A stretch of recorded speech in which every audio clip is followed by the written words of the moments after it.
Sustainable Culinary ThinkLab, the podcast on sustainability in gastronomy.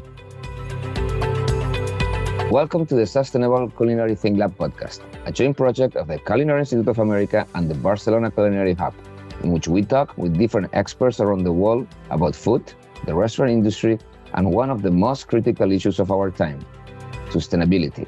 We will learn together and discuss both issues and practical solutions with the professionals who are leading the change we need.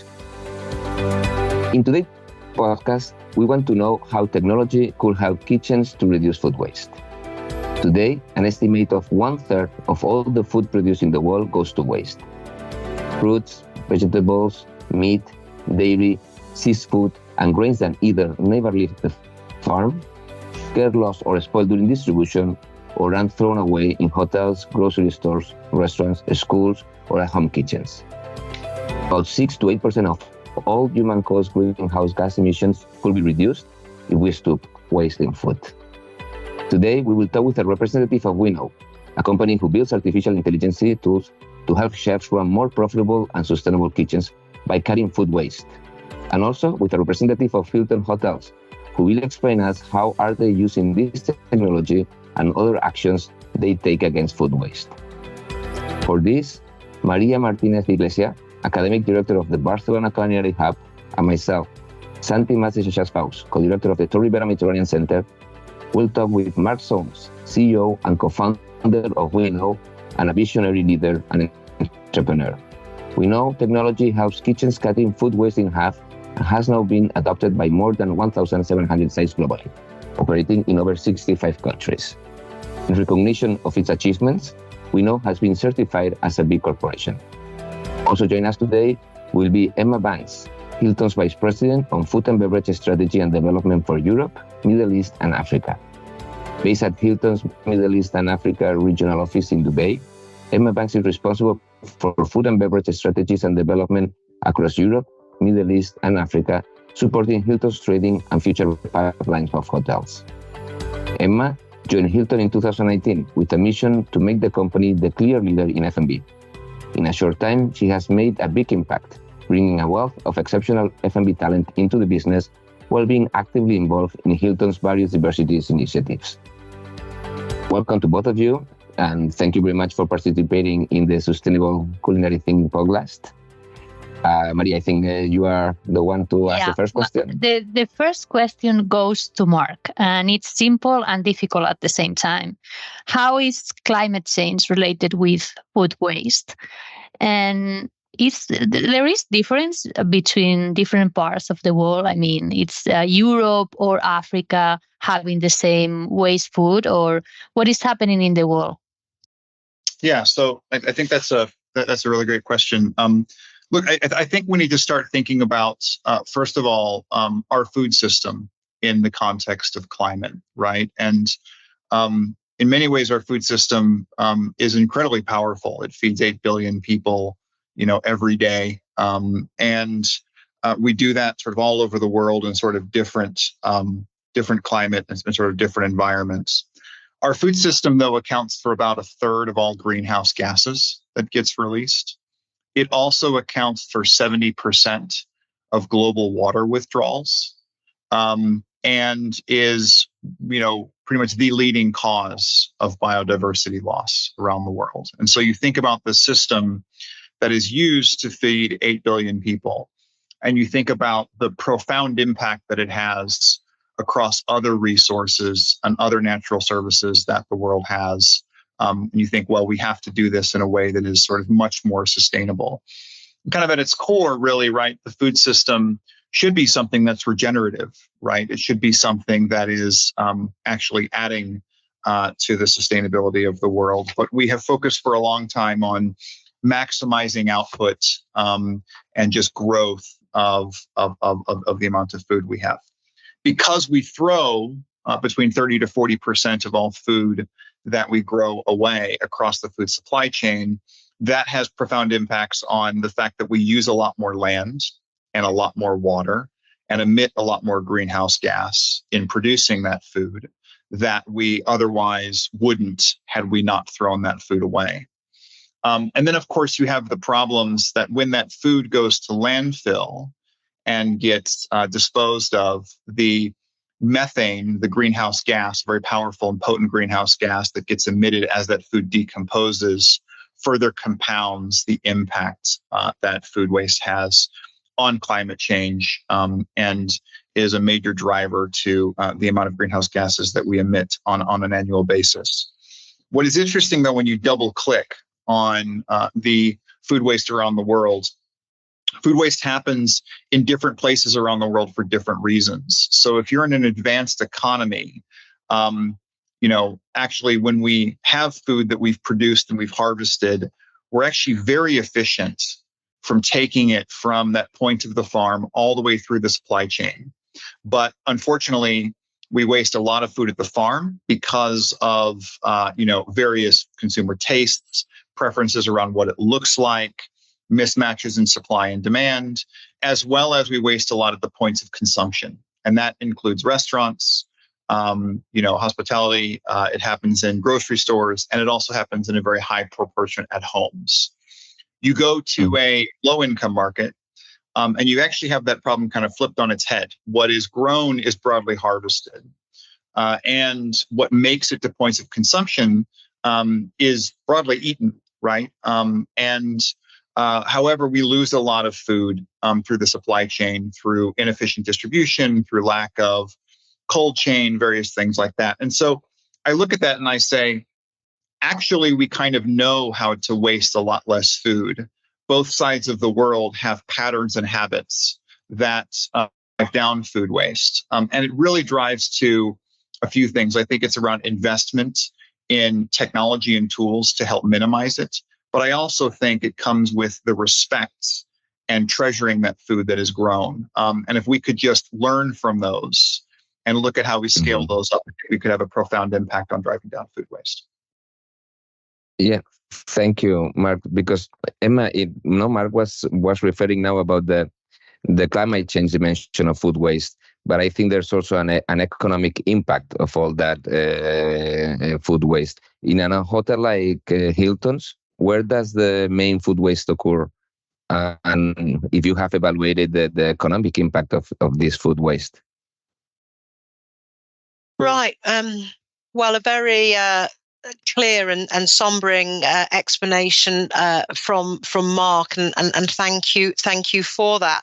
I was suggesting the hotel business, certainly in the food and beverage, restaurant and bar sector, that we often find ourselves surrounded by data but starved of insight. So it's exactly where that food waste happens is very much around why we're here today and why we're working with Winnow and why we're working with our partners. So at Hilton, for example, it is a brand standard now. It is a brand standard within our business to measure and record all our organic waste, our food waste, and record it on our award-winning ESG management platform, which we call Lightstay, which actually the hotels, both in the managed and franchised estate, to comply with our brand standards, have to track and record their food waste. And these figures are publicly available as well. So we are recording and tracking our food waste. I think we are on a journey. We've been working with Winnow and their artificial intelligence technology for the last 3 years, and I'm sure we'll come on to talking about how that helps me perhaps answer this question a little bit more clearly around where it happens more, because actually we are talking about hundreds of years of chefs working in that very linear way that Marc spoke about, especially in kitchens where, you have an advanced economy, you have consistent supply chain, everything is available to order through advanced logistics and supply chain. Seasonality's gone out the window. If you're in the Kingdom of Saudi Arabia and you want blueberries, they can come from Chile in the summer. It's so we're in this always on, always available, misaligned incentives and food systems where, we have plenty and we are incentivized to sell plenty, and it's all about and pushing the food out and and while we don't want to commercially waste food or use our chefs' labor ineffectively to cook food, it has been very much around meeting demands. Now we are in a position now that through either manual operational processes to record our food waste or working with Winnow to use tech to help us do so. But I would say at the moment we're on a journey, because in a lot of our hotels, although we have Winnow now in 80 of our 248 EMEA managed hotels in Europe, Middle East, and Africa, we're recording the food waste, and we're recording the food waste on grams per cover. So we start to try and break it down, because obviously the bigger hotels with bigger volume will potentially waste more in kilograms versus a small hotel with smaller numbers of covers. So we're trying to give some parity and benchmarking around measuring it in grams per cover. But ultimately, we need to have a full joined up process which allows us to forensically measure back of house waste and plate waste front of house. And so I would say at the moment, as a business, the hotel industry is probably a lot more effective around managing, and Marc, please correct me if you find this to be wrong, but I would suggest that kitchens in the hospitality business and indeed in the restaurant business, we have better sophisticated measures of food waste, because the chefs can can measure and see what's either being wasted through storage or through the production system, or poor rotation or low sales, selling less than forecasted, than what's actually been wasted by the guest in the restaurants and on plate waste, because often that will be either scraped at dishwash or pot wash, where the chefs won't necessarily see scraps and food waste in the past. So I would say that at the moment we are, as a business, having a lot more of a grip on food waste, yield management in the production and the main kitchens, the heart of the house, as opposed to front of house and guest plate waste, which is one of the reasons why we will talk later on this joined up full holistic approach that we've taken in some of our hotels with Winnow, where we look at not only kitchen and production waste, but also what we're wasting front of house, and indeed in all parts, in our team member cafeteria and other parts of the hotel as well. But there's no getting away from it at the moment. Latest guesstimates and are around the hotel, the hospitality business on average is wasting about $100 billion of food waste a year. So we need to do this for all the reasons that Marc talks succinctly around about the greenhouse gases and food waste, and the moral obligation we have to ensure that we've got 2.4 billion people who are eating below the poverty line, but also economically and commercially it makes sense for the business to get a grip of this. So we have a problem with waste. We have a solution, we know. But how does it work? The Winnow is using artificial intelligence. It's a big topic nowadays. If we have to explain it in easy terms, how this product works, how would you explain it, Marc? Yeah. Well, I think actually one of the things that is we really focus on in an organization is making it as simple as possible for the chefs, right? You're in a very busy environment, a very complex environment, working in a hotel kitchen. Often multiple food outlets you have to manage, various changes throughout the day. It's a very, very difficult job, and to be measuring food waste in any sort is one extra task somebody has to do. How do you make that as easy as possible? And as Emma said, not just give them the data, but give them the insight to be able to drive change. So the way Winnow works quite simply is we put a scale underneath where the food's thrown away, and we put a camera over the top of it. And we use a part of artificial intelligence called computer vision, teaching computers how to see, to identify what it is that's wasted. And we therefore, once we identify that food, know what it was that was wasted. We can gather information from our customers around how much it costs them to buy or to produce that food.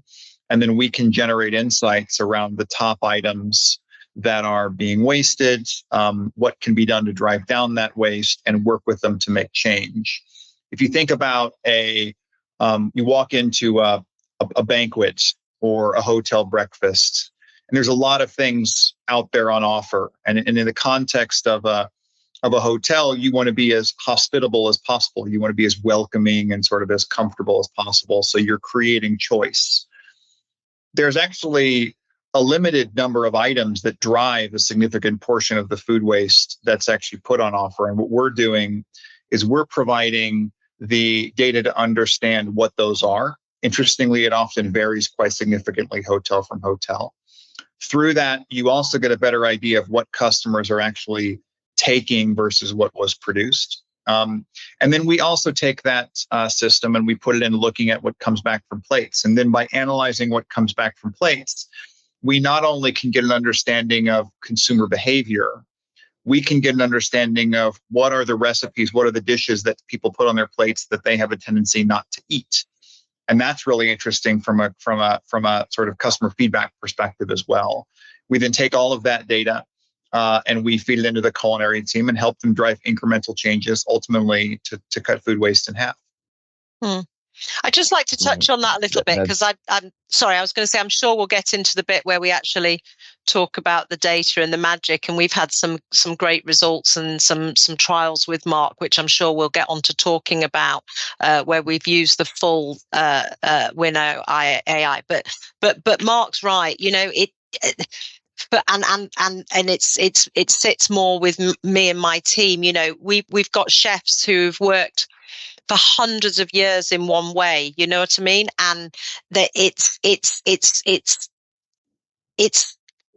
we have to go on a journey with them. And, when I started to work with the Winnow team and my team, and we started to install some of the systems, and if we got people out there listening to this podcast now that think it's a little bit of a silver bullet, it's not initially, because you're asking, and Marc will be the first to say this, you're asking the chefs to have a real paradigm shift, to work differently. They have to train their teams. They have to get used to using the technology, which is incredibly supportive and quite user intuitive. But it's this whole culture change and shift, and you have to train your teams, and you have to get your teams behind it, your management behind it. You have to get your stakeholders behind it to invest, because as Marc will touch on, there's various levels of system and sophistication, and obviously that's different investment levels. So you have to take your team with you. You have to take your leadership team with you. You have to take your stakeholders and investors with you. And often in hotel business,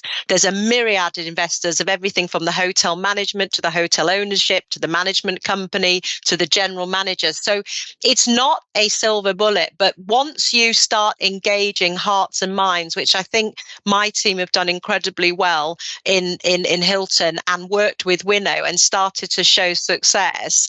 We've got examples where, you know, we have executive chefs who have this huge, or they talk about this paradigm shift. And certainly when they use the Winnow system and the data, and they start to get the forensic data that says, actually, if you didn't put this item on the buffet because it's contributing to 74% of your food waste, and actually just offered it a la carte, you know, by doing that one item and swapping that one thing out on your buffet, you can really drive a reduction. You know, it's incredible. It's almost like, you know, it's like these huge light bulb switching on moments for the chefs. But also, I would say, you know, tech aside and data aside, you know, when it comes to kitchens and culinary, once you start, you know, it's also, let's be clear, chefs have gone into the business because they want to feed people, they want to nourish people, they're artistic, they're creative.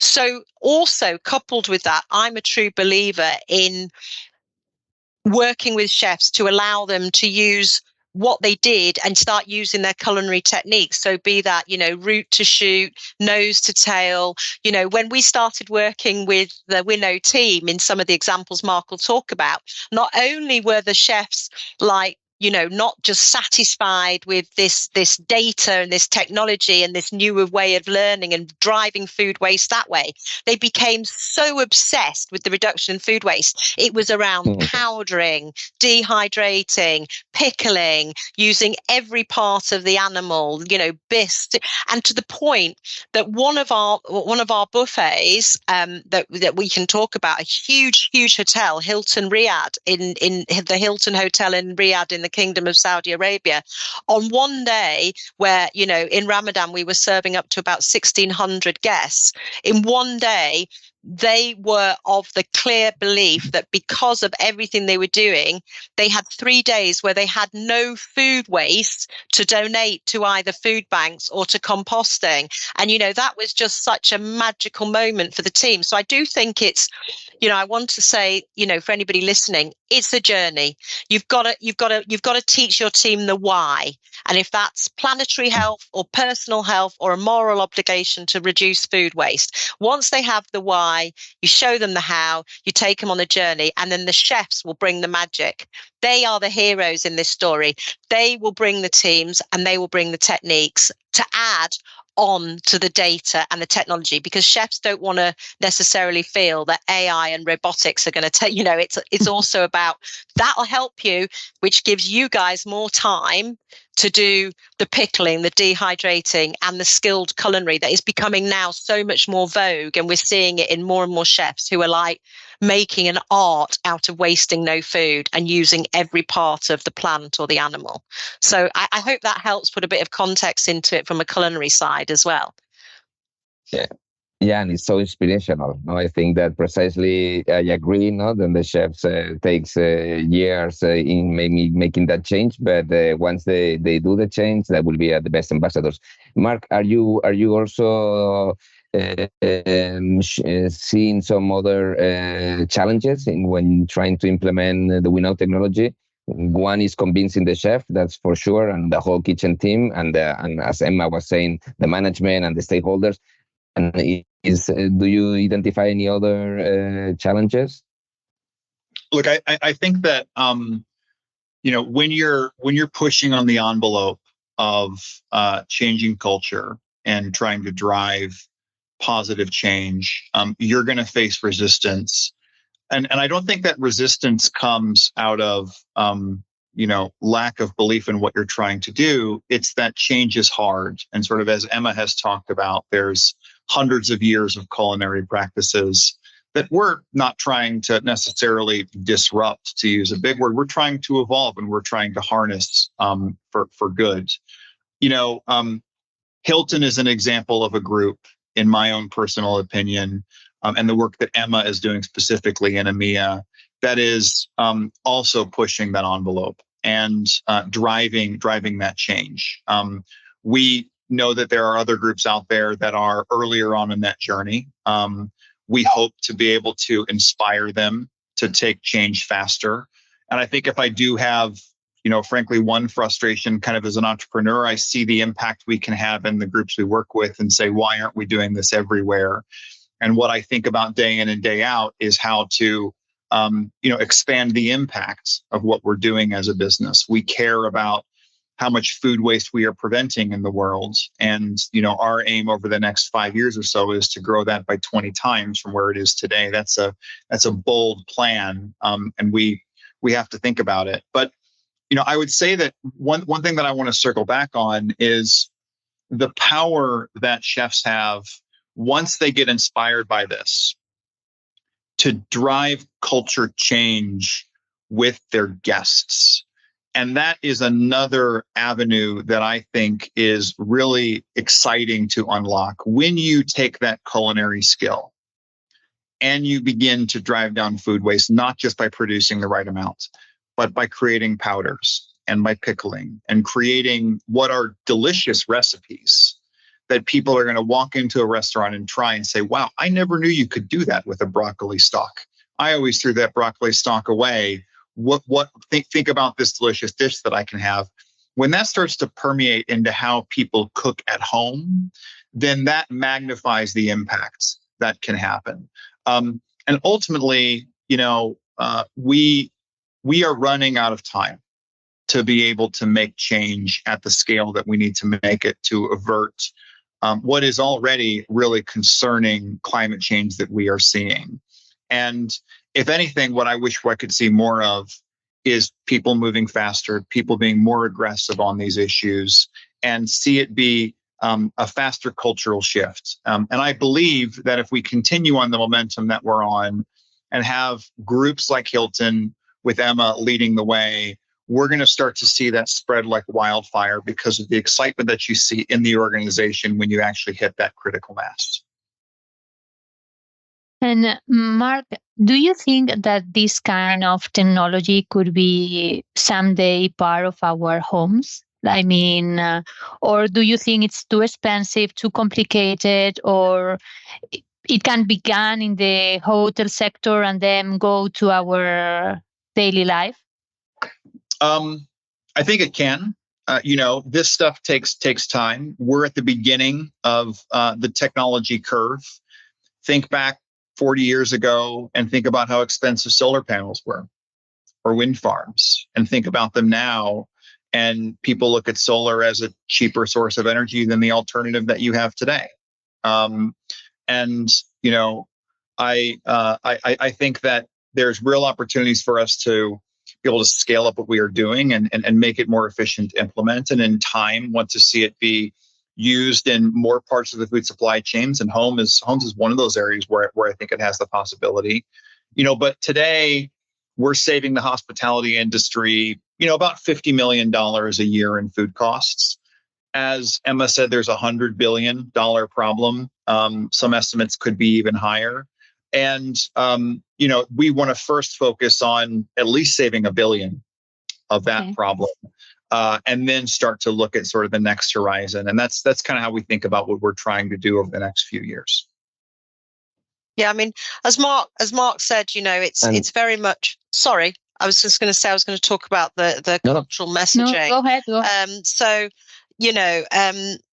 I can talk about a business and how we wanted to tackle, social norms and awareness within communities as well. So, my team were very inspired and partnered with Marc as well as other partners when we were very fortunate to meet representatives from the United Nations Environment Programme here in West Asia, of which the United Arab Emirates is one of their areas that they work with. And the reports, indicate that at Ramadan, which is, as we know, is the religious holy month for the Muslim community, and obviously very much celebrated here in the region, and across other festivals and religious festivals, that food waste can increase by 25 to 50%, and that can be within the hotel or restaurant business, or indeed at home, especially in communities where it is, respectable. It shows more honor and more love and care to sort of lavish your guests with lots and lots of food, and that's how. So we were very, very engaged with the United Nations Environment Programme and their Recipe of Change program, which was working with them to try and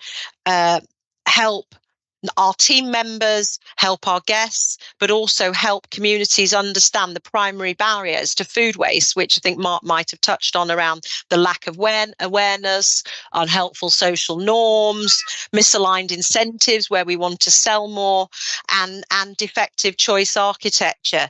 So my team actually came up with an initiative with United Nations and Winnow to try and tackle this. So we used a real circular approach, not linear approach, around, first of all, and part of that circular approach was around our messaging with guests. So we had United Nations Recipe of Change messaging, which was very much around asking guests as they approach the buffet to be mindful of what they're putting on their plate, which is quite a sensitive thing to do when people have fasted all day.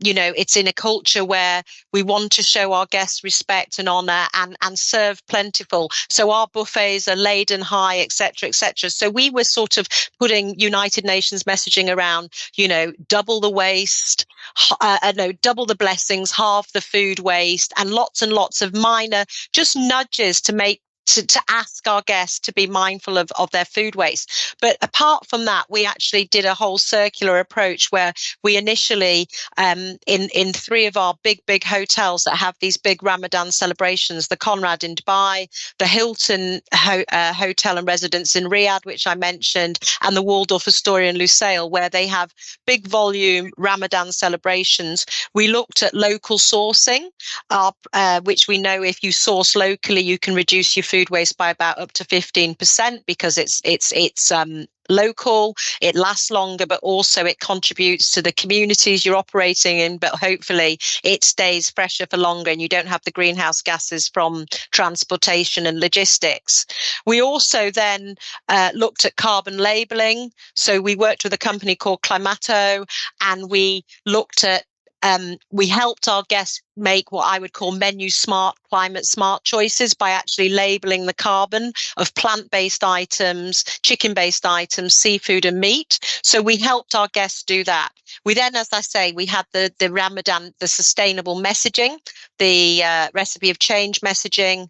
We also then worked with Winnow, where we had their full technology, AI technology, which allowed us to measure not only food waste in the kitchen, but the plate waste and the buffet waste, which is where we actually came up with being able to forensically measure the waste. And we had some phenomenal results, which are just about to be shared on a white paper towards the end of this week, of reducing the waste in those 3 hotels, so much so that it's now inspired us to go and do another program working with Winnow and our partners on looking at a real hothouse pilot trial on breakfast using the same thing. But also where we had food waste, we then either went to donating to food banks or indeed composting. And as some of our compost partners, the Waste Lab, said, where they took our trash and turned it into treasure by making valuable soil to give back to the earth. So we tried to operate a buffet environment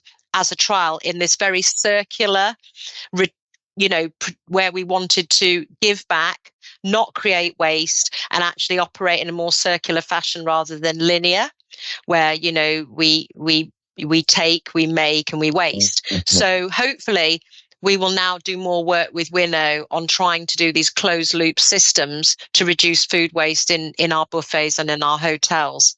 But, a big part of that was that whole program was all came from the United Nations recipe of change messaging, which was all around raising awareness with the communities on food waste and how we can all just think a little bit more about what we're putting on our plate.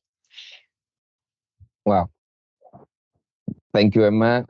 It's been so inspirational. No? I think also, Marc, when you think about a technology and you develop a technology and then you see how it's being implemented, I'm sure that it's also quite a highlight moment when you see that this is happening and there's already hotels and businesses that are already implemented and are already helping on that change. We are already arriving to the end of our podcast, and we want to switch to some more questions that we ask to all our guests. But I don't know, Marc, if you want to say something else before we change to the fixed questions. I would just close with really excited about the work that we're doing with Hilton and appreciative of the work that Emma and her team have done to really, frankly, challenge us to be as forward-thinking as possible, and I think setting a real standard. Excited about the results that are going to be shared through that white paper around Green Ramadan. I think it's pretty profound what we did there.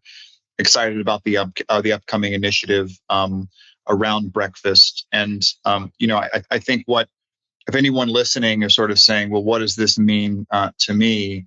What I would say, is just take a look at what the team with Hilton are accomplishing and sort of scaling up and think about what it would mean for your business from a more sustainable operation. Frankly, a more efficient and therefore more lower food cost operation in a world where food prices have been very high over the past couple of years. And frankly, a better guest experience too. It's one of those great things you can think about where it's like a win for the environment, it's a win for the organization, it's a win for the guests, right? Like it's one of these things where you almost say, why aren't we doing this? And I think it's great to see. And I think also, Marc, I'd just like to call out, I think it's a win for your team members and your employees of the future, because we know that, as we go down the younger demographic of employing, the future workforce, they are highly engaged and want to work with companies that are doing the right thing for either, their personal health and welfare or indeed the planetary welfare. And I think, for companies or businesses out there that, are thinking that, they want to attract the best talent, they want to retain it and develop it. These people want to work in companies that are doing the right thing. And, I think it's really important, not only for your guests, your business and the planet, but also for your future workforce as well, because they want to work for companies that have got good environmental and social governance practices and are walking the talk, really. So these two questions are for both of you. The first one is, what are your reference in terms of sustainability? And we say, what are your reference? I suppose that for Emma, a reference is Winnow, and for Winnow, a reference is what is doing Emma in Hilton's hotel. But if you have to pick up another initiative, what is your favorite? And the other question is, what advice would you give to other person who's trying to implement the same project you are doing?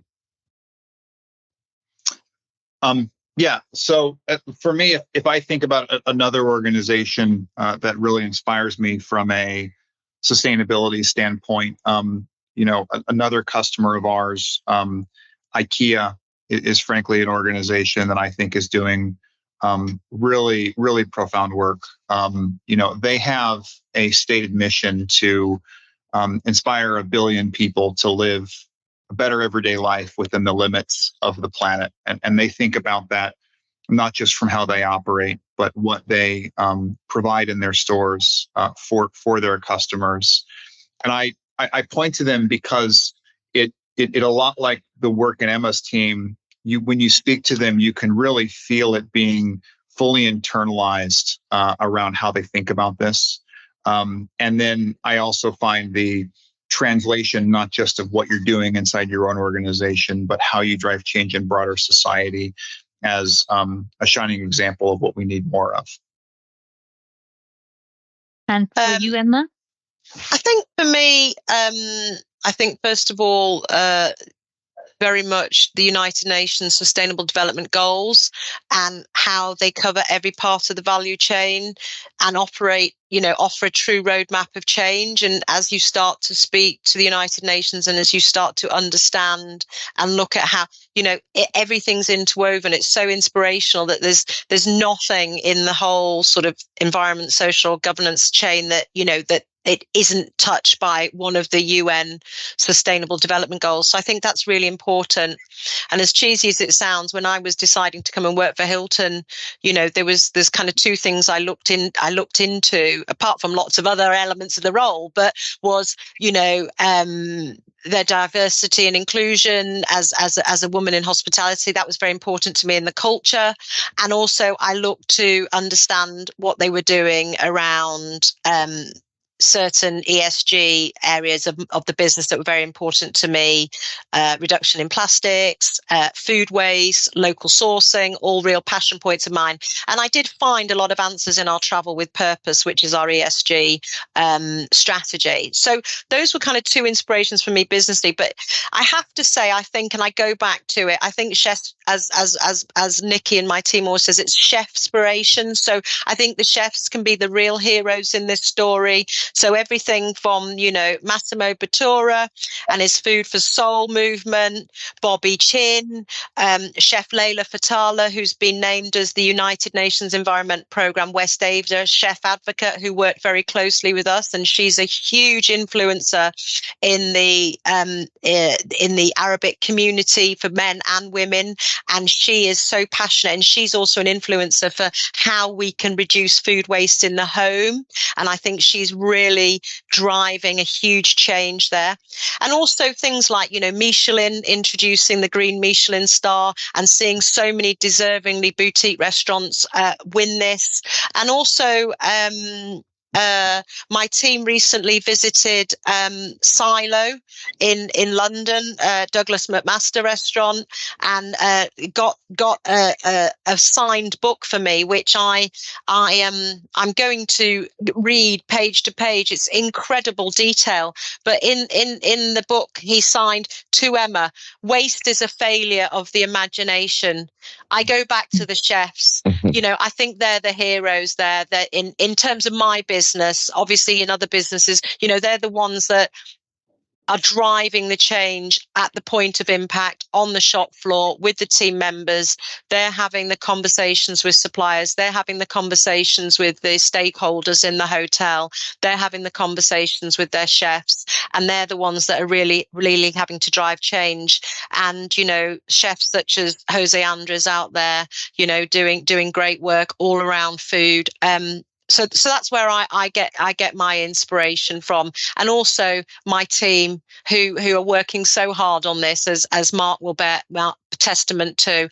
And I get to visit the hotels a lot, and it's so cute. It's just incredible. I was in Bodrum last week, and I went to the signature restaurant in this hotel, and they asked me to try the signature cocktail, and it was all around sustainability, using local produce, telling the story, but how the mixologist was at pains to tell me how there was a zero waste cocktail. Nothing was wasted in the production of this drink.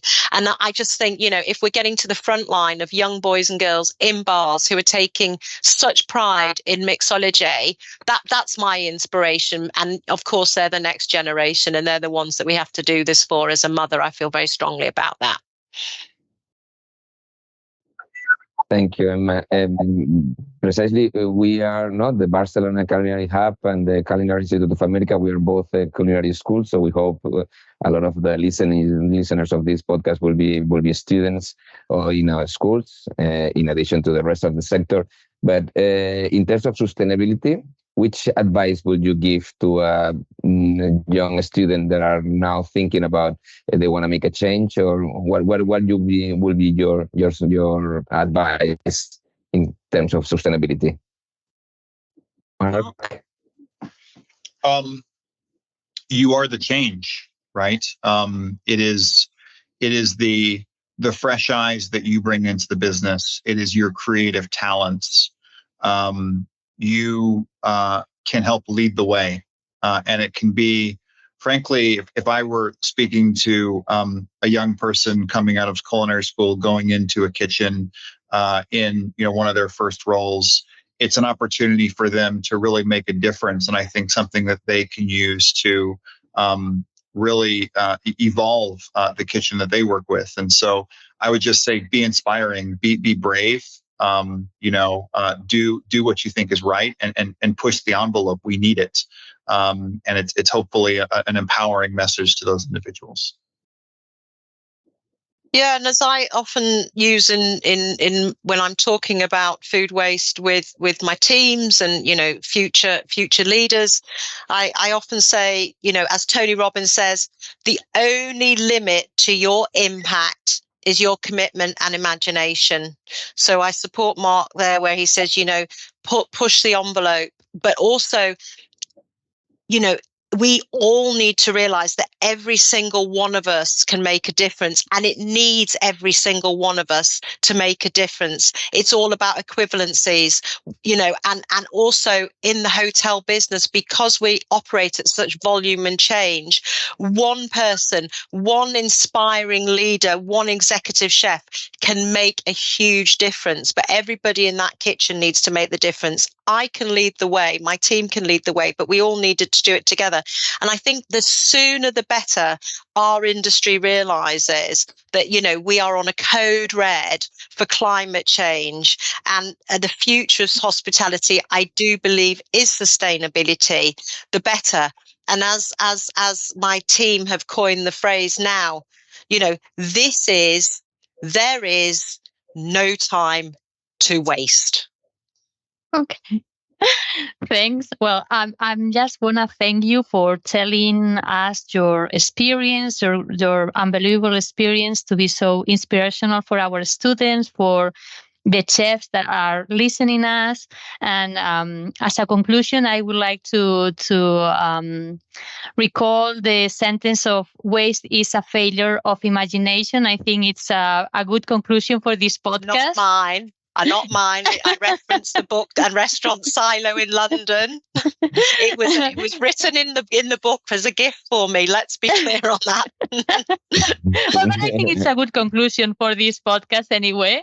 And I just want to thank you, and I hope we can see each other in our schools in Barcelona or in United States. And I just want to tell the people who is hearing us that we are going to see each other and hear each other in the next podcast, and I invite you to all to listen to us. Thank you very much for the opportunity. Thank you very much, Marc. Thank you. Bye-bye. It is always a pleasure to share this time with you. We will continue discovering sustainable gastronomy together.